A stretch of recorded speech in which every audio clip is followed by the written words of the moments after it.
Musikproduktiv und Musitalk TV präsentieren den Videocast von der Musikmesse 2011.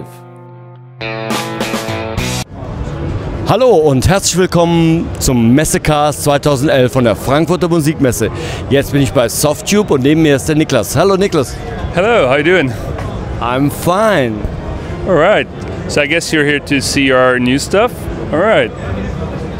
We had collaboration with Tubetech, who makes beautiful blue Tubetech gear. They're just over there, 2 meters away. Working with them, we did their compressor, the CL1B, which is a fantastic compressor, and we did the Tubetech. And then we realized that maybe we should put everything together, add some mid-range, and make a super powerful channel strip with a big, warm analog sound. So is it just an exact copy? Because I don't think I've seen this combination as a hardware. They're 3 separate units. So in real life you would have 3 different units. And the mid-range EQ is often used together with the Tubetech. The CL1B is a very classic compressor. So, see, I always get a little bit suspicious. Sometimes I see all these nice pictures and it looks exactly like the original. But how close do you think you are in terms of sound towards the original? I think the best way to find out is just to try it. You have the classic channel here, and you have the 3 real units 2 meters down the booth there, and I think that's proof of that we're pretty confident in our modeling technology that you can try them side by side and judge yourself. But it's spot on. But how does it work from a technical point of view? You want to emulate a hardware. How does it work?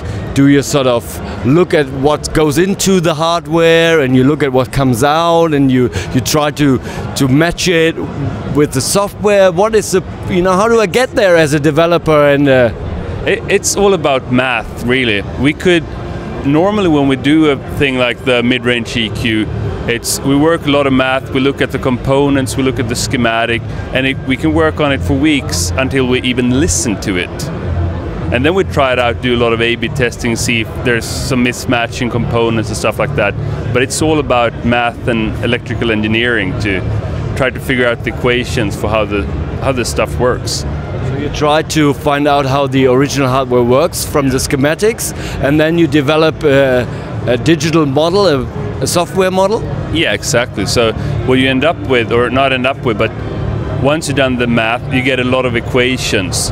And then you find a way to translate those equations into computer code that can run on a computer. And that's also very tricky because of the different sample rates, you get a lot of problems sometimes.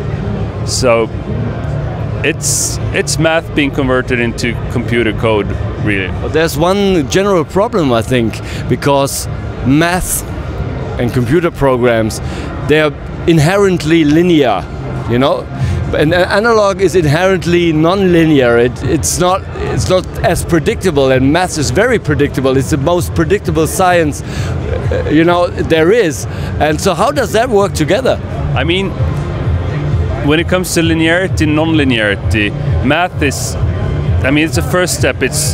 You have linear equations, but if you can add more complexity to it and get more non-linear and get super complex equations just by how big equations you want, really.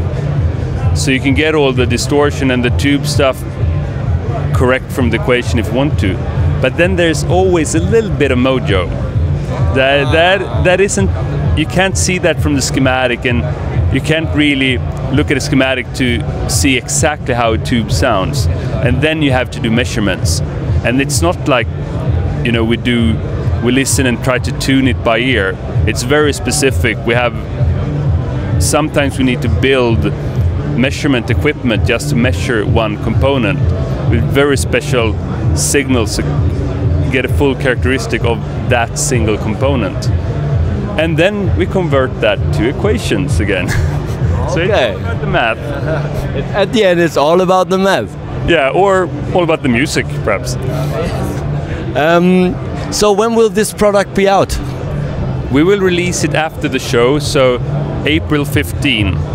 Unless, in case we don't get home in time, then perhaps it's April 16. But as soon as possible. We're just doing the final stress testing to make sure everything is rock solid before we release anything. Great. And how much will it cost? We haven't really decided the euro price yet, but it will be around 400 or 500 euros or something like that. Yeah, thank you very much. Very nice talking to you. Thank you.